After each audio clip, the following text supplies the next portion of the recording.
علی Tanveer world channel کو like کریں، share کریں، سبسکرائب کریں۔ بہت بہت شکریہ۔ بسم اللہ الرحمن الرحیم۔ السلام علیکم ویورز، کیا حال چال ہے؟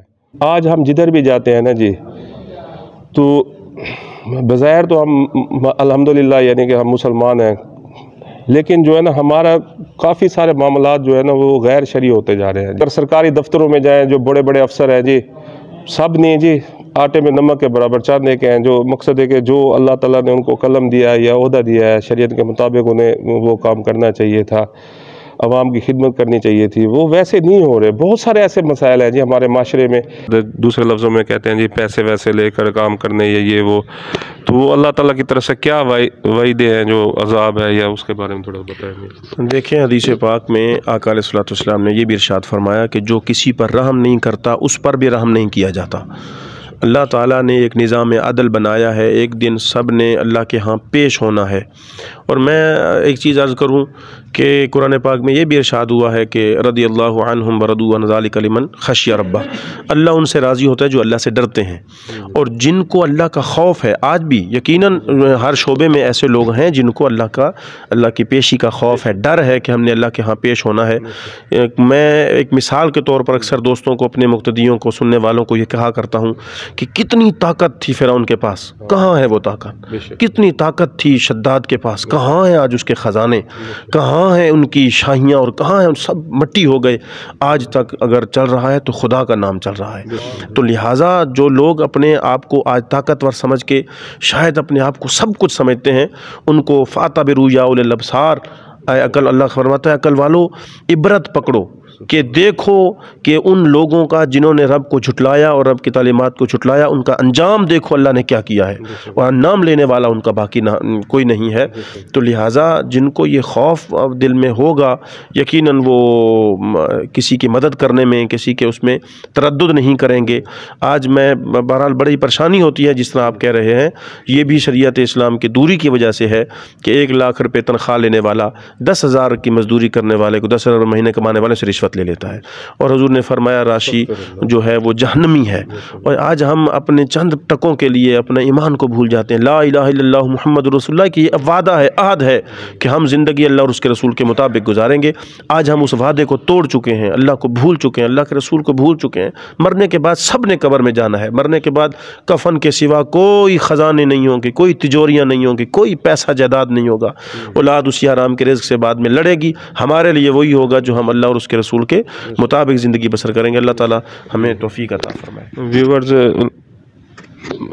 بعض دفعہ ہم نے دیکھا ہے یعنی کہ کوئی اللہ تعالیٰ نے ظاہراً بڑا عہدہ دیا ہوتا ہے، لیکن وہ شریعت کے مطابق اس پر کام نہیں کرتے، تو دنیا میں بھی بہت برا انجام ہوتا ہے جی ان کا۔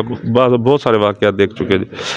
اچھا جی، یہ سوال ہے تو ایک یہ پوچھنا تھا کہ آج کل جو ہے نا شادیاں جو ہوتی ہیں تو وہ ان میں بڑا غیر شرعی نظام ہوتا ہے جی، ڈھول تماشے، اور کئی دن ڈیک چلتے رہتے ہیں، گانے چلتے رہتے ہیں، تو وہ بتائیں جی اس کا یہ دیکھا ہے کہ پھر کچھ عرصے بعد جو وہ شادیاں کامیاب بھی نہیں ہوتی، اکثر یہ بھی دیکھا ہے جی۔ اس وقت جو جناب وہ بعض دفعہ تو کیا کہتے ہیں جی، وہ گانے باجے والے اسپیشل بلائے جاتے ہیں، پھر ان پر بہت سارا پیسہ بھی وہ لٹایا جاتا ہے، حالانکہ وہ کسی نیک کام میں بھی وہ پیسہ استعمال ہو سکتا۔ تو مختصر الفاظ میں جی اس کے بارے میں جی بتائیں گے۔ دیکھیں، بعض دوست شادی کو صرف اپنی ایک رسم و رواج اور خوشی سمجھ کر حد سے تجاوز کر جاتے ہیں۔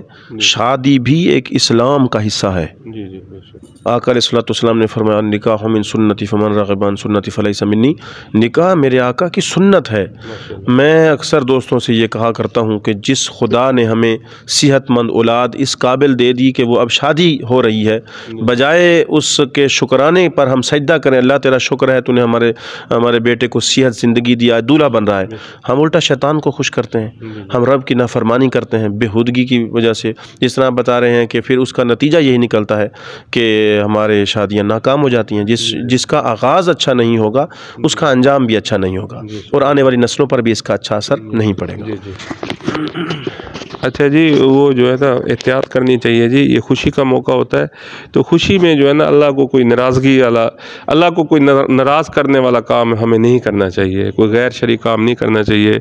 مختصر الفاظ میں یہ کہہ سکتا ہوں کہ جیسے سمندر میں مچھلی جو ہے نا پانی کے بغیر زندہ نہیں رہ سکتی، تو ہم بھی شریعت کے بغیر جو ہے نا زندگی گزاریں گے، لیکن وہ زندگی نہیں ہوگی جی۔ تو شریعت میں رہتے ہوئے ہر کام کرنا چاہیے۔ تو تربیت جی، آج بچوں کی تربیت ہم جو ہے نا انگریزی تعلیم تو بہت اعلیٰ دلواتے ہیں، باہرلے ملکوں میں بھی بچوں کو پڑھانے بھیجتے ہیں، لیکن اگر ان سے کوئی دینی یعنی کہ کوئی سوال کیا جائے یا کلمے سنے جائیں، یا اللہ نہ کرے جی کسی کا والد فوت ہو جائے، تو وہ اس وقت جو ہے نا فرض بیٹے کا ہوتا ہے جنازہ پڑھانے کا، وہ جو ہے نا عالم کو یا مولوی صاحب کو ڈھونڈتا ہے۔ یا اسی طرح جو ہے نا گھر میں کوئی بچہ پیدا ہو جاتا ہے، اس کے اذان دینے کے لیے بھی ہم مولوی صاحب کو بلاتے ہیں۔ یا ایسے بہت سارے معاملات ہیں جو ہمیں خود ہی کرنے چاہیے ایز اے مسلمان ہونے کے ناطے، لیکن جو ہے نا ہم نے کیونکہ شروع میں ہی بچے کی تربیت غیر شرعی طریقے سے کی ہوتی ہے، خاص جو ہے نا اسلام کے بارے میں انہیں معلومات نہیں دی ہوتی، اسی لیے جی آج ہمیں پھر خالد بن ولید جیسے کی ضرورت ہے جناب۔ تو آپ اس کے بارے میں بتائیں جی۔ جی، بچوں کی تربیت کے متعلق بھی قرآن و سنت میں واضح بیان ہے کہ جس طرح آقا علیہ الصلوۃ والسلام نے ارشاد فرمایا کہ کلکم رائن و کلکم مسئول عن رعیتہ، کہ ہر گھر کا جو فرد اور سربراہ ہے اس کو صرف اپنے اعمال کا جواب نہیں دینا ہوگا، بلکہ اپنے ماتحت پرورش پانے والے، اپنے ماتحت رہنے والے تمام کا اس کو جواب دینا ہونا ہوگا۔ کہ اگر کوئی بندہ خود تو نماز پڑھتا ہے، اس کو دیکھے کہ میری اولاد بھی نماز پڑھتی ہے، اور آج ہم جس طرح بچے کو تیار کر کے اور جس طرح ہم پیسہ خرچ کر کے ایک سکولی نظام کی طرف، میں اس کا مخالف نہیں ہوں، لیکن افسوس کی بات ہے کہ یہ ہمارا یہ دنیاوی علوم ہے، نہ کہ اس میں اب آ کے کچھ حکومت نے قرآن پاک کے ترجمے کے متعلق 70 سال میں آج آ کے کچھ شروع کیا ہے کہ چلو بھی قرآن پاک بھی، کاش کہ ہماری جتنی پہلے والی نسلیں ہیں جس طرح فار انگلش بولتی ہیں، قرآن پاک کی ایک آیت کا ترجمہ بھی ان کو نہیں آتا، نماز اگر یاد ہو بھی گئی ہے تو اس کا ترجمہ نہیں آتا۔ یہ سارا کا سارا فرض والدین کا بنتا ہے کہ وہ اپنی اولاد کو اس فرض سمجھتے ہوئے کہ ان سے پوچھا جائے گا، سوال کیا جائے گا۔ میرے آقا نے فرمایا کہ ہر بچہ پاکیزہ اور پاک نیک پیدا ہوتا ہے، اس کے ماں باپ اس کو یا یہودی بنا دیتے ہیں یا نصرانی بنا دیتے ہیں، تو اس کا وبال بھی، پھر اس کے اعمال کا وبال بھی والدین کو اٹھانا پڑے گا، کل دن قیامت اس کا جواب بھی دینا پڑے گا۔ لہٰذا والدین کو چاہیے کہ بچے کو جس طرح سکول کی تعلیم دلاتے ہیں اسی طرح نہ بنائیں پورا 8 سال 10 سال کا کورس عالم دین کا نہ کریں، لیکن کسی بھی محلے کے کسی اچھے عالم دین سے کہیں کہ ہمارے بچے کو بنیادی جو حضور نے فرمایا کہ علم حاصل کرنا یہ فرض ہے، وہ فزکس کیمسٹری فرض نہیں ہے، وہ انجینئرنگ یا وہ چیزیں فرض نہیں ہیں، فرض یہ ہے کہ ہم نے طہارت پاکیزگی کیسے کرنی ہے، اللہ اور اس کے رسول کے متعلق عقیدہ کیا رکھنا ہے، والدین کے ساتھ ادب و احترام کے ساتھ ہم نے کیسے پیش آنا ہے، رزق حلال کیسے کمانا، دیگر شعبوں میں تربیت وہ دین کی تبلیغ سے ہوگی۔ یہی گفتگو کو نا، یہ جو آپ نے ماشاءاللہ بہت اچھی گفتگو کی، اللہ آپ کو جزائے خیر دے۔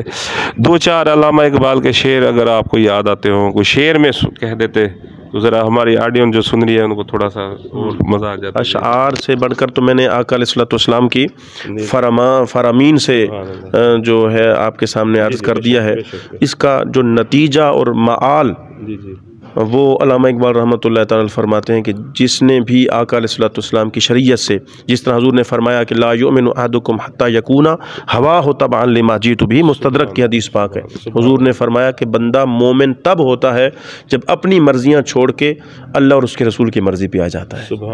وہ جب آ جاتا ہے تو پھر علامہ اقبال فرماتے ہیں کہ محمد سے وفا تو نے تو ہم تیرے ہیں، یہ جہاں چیز ہے کیا لوح و قلم تیرے ہیں۔ تو یہ یقیناً یہ پھر اس درجے پر انسان فائز ہو جاتا ہے، اس درجے پر آ جاتا ہے۔ دعا ہے اللہ تعالی ہم سب کو عمل کی توفیق عطا فرمائے۔ آپ کا شکریہ۔ علی تنویر یوٹیوب چینل کو پسند کرنے کا بہت بہت شکریہ۔ اللہ حافظ۔